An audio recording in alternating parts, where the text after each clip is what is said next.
وزیر داخلہ وفاقی جس کی حالت اس وقت یہ ہے کہ اس کو لیلا نظر آتا ہے اور مجنوں نظر آتی ہے، رانا ثناء اللہ، اس مونچھوں والے بندر کی حالت اس وقت بڑی خراب ہے۔ وہ آئین اور قانون کو پڑھے بغیر الٹی سیدھی بویلیاں مار رہا ہے، الٹی سیدھی چونے مار رہا ہے۔ میرا خیال ہے کہ رانا ثناء اللہ کو نہ انگلش میں شاید پڑھنا آتا ہے نہ اردو میں پڑھنا آتا ہے، اس کو پنجابی میں شاید پڑھنا آتا ہے۔ پنجابی میں اس کو کوئی آئین اور قانون پڑھائے تو شاید اس کو سمجھ آ جائے۔ تو میں رانا ثناء اللہ کو کہ جو پرسوں رات سے جو ہے وہ ہوائی فائرنگ کر رہا ہے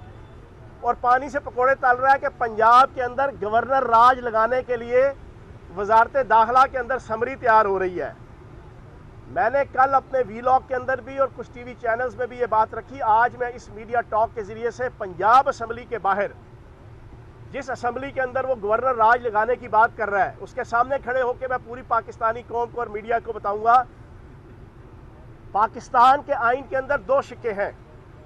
ایک ہے آئین کا آرٹیکل 134 جو گورنر راج کے حوالے سے چیزوں کو الیبوریٹ کرتا ہے،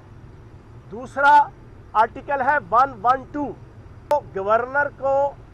اسمبلیاں توڑنے کے اختیارات کے حوالے سے تفصیلات بتاتا ہے۔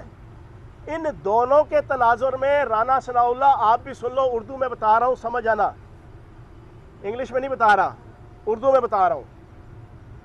ان دونوں قوانین، ان دونوں آرٹیکلز، ان دونوں شکوں کے مطابق گورنر راج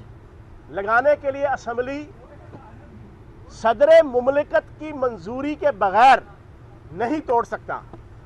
اور وہ اس وقت تک بھی نہیں توڑ سکتا جب تک 100% ثابت نہ ہو جائے کہ حکومت اور اسمبلی غیر آئینی طریقے سے چل رہی ہے۔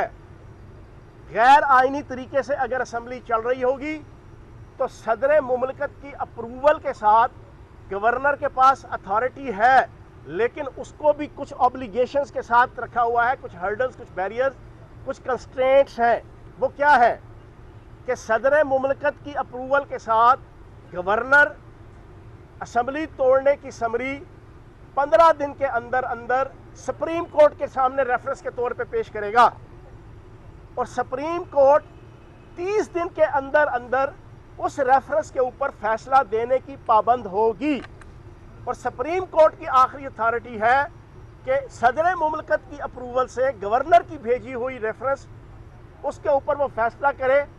کہ یہ ٹھیک ریفرنس آیا ہے یا غلط آیا ہے۔ اگر وہ ریجیکٹ کر دیتا ہے تو پھر اسمبلی بحال ہو جاتی ہے، حکومت بحال ہو جاتی ہے۔ اب اس پورے جو میں نے آپ کو آئین کے دو آرٹیکلز میں نے بیان کر دیے، 134 اور 112،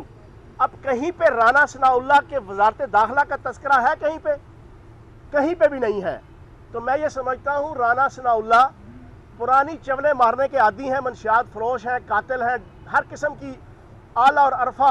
برے اوصاف ان کے اندر موجود ہیں، ان کو اب سمجھ نہیں آ رہی۔ اور آخری بات میں اس میڈیا ٹاک کے ذریعے سے میں سپریم کورٹ سے عاجزانہ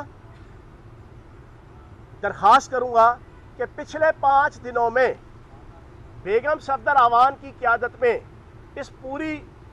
آل پاکستان لوٹ مار ایسوسی ایشن کی اے کیٹیگری کی قیادت، بی کیٹیگری کی قیادت اور سی کیٹیگری کی قیادت، انہوں نے جو